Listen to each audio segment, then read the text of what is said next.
गरुड़ पुराण कहता है कि मृत्यु के समय आत्मा को अपने पुराने कर्मों की सारी तस्वीरें मिलती। गरुड़ पुराण के अनुसार जब किसी व्यक्ति की मौत होती है तो उस वक्त आत्मा को उसके सारे कर्मों की तस्वीर फिल्म रील का प्रोजेक्शन हो। ये तस्वीर एक एक करके उसके जीवन के सारे अच्छे और बुरे कर्मों को दिखाती है। इस प्रोसेस को कार्मिक प्लेबैक कहा गया है, यानी कि आत्मा जो होती है पूरी कहानी दिखाई जाती है और फिर वो डिसाइड किया जाता है कि उसे अगला जन्म कौन सा मिलेगा। ध्यान दीजिएगा, आपके कर्म आपके अगले जन्म का चयन करते हैं या फिर उसे मुक्ति मिलेगी या नहीं मिलेगी, इसका डिसीजन। लोग क्या इग्नोर कर देते हैं, इस बात को लोग नहीं समझ पाते हैं कि आखिरकार ये कॉन्सेप्ट सिर्फ पनिशमेंट का नहीं है, एक सेल्फ रियलाइजेशन का भी। आत्मा अपने सभी कर्मों को देखती है, उसके मन में अपनी गलतियों का एहसास होता है और वो अपने अगले जन्म के लिए जब तैयार होती है। एक शॉकिंग फैक्ट आपको बताती हूँ, कई लोग जो नियर डेथ एक्सपीरियंस, जिसे NDE कहते हैं, नियर डेथ एक्सपीरियंस के बारे में बात करते हैं कि उन्होंने अपने जीवन की पूरी फिल्म दिखाई, पूरी की पूरी फिल्म, उन्होंने क्या करा क्या नहीं करा। ये एक फेनोमेनन एक साइंटिफिकली लाइफ रिव्यू के नाम से जाना, चाहे तो इस पे और डिटेल वीडियोस आपको मैं दे सकती हूँ, आप कमेंट कर दीजिएगा। गरुड़ पुराण के कार्मिक प्लेबैक कॉन्सेप्ट को देखते हुए ये रियल लाइफ एक्सपीरियंस काफ़ी सिमिलर है। Why this is unnoticed, people often overlook the idea of life review because it is connected to more spiritual realisation rather than the religious things।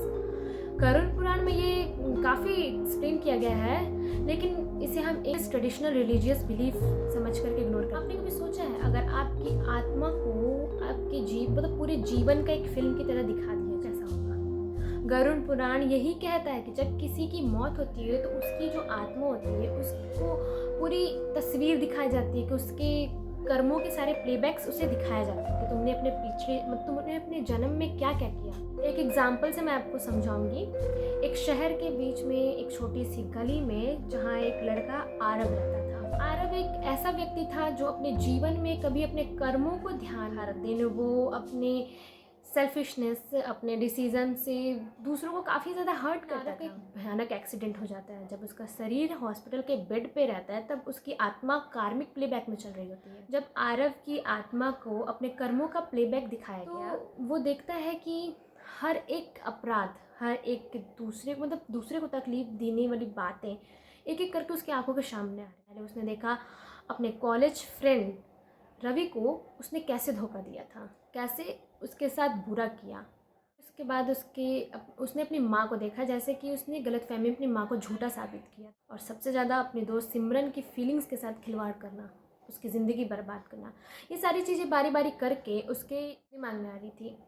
उसे सब दिखाई दे रहा था। ये आत्मा ने देखा कि किस तरह उसने सिमरन की फीलिंग्स को इग्नोर किया था और उसके साथ उसकी ज़िंदगी को पूरी हेल बना दी थी, उसकी पूरी ज़िंदगी हेल बना दी। माँ की सच्ची दुआओं और उनके आंसू और के कर्मों का हिसाब करते हुए उसने सब कुछ देखा कि उसकी माँ उसके लिए कैसे दुआएं करती थी। सारी चीज़ें याद आई।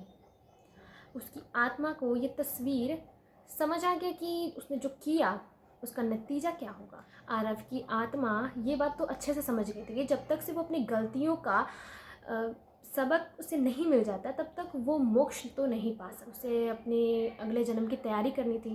कार्मिक प्लेबैक ने उसे ज़िंदगी के हर एक प्यार, नफ़रत को, हर चीज़ को। गरुड़ पुराण कहता है कि जब आपकी आत्मा को अपने कर्मों की तस्वीर मिलती है, अगला जन्म तय होता है।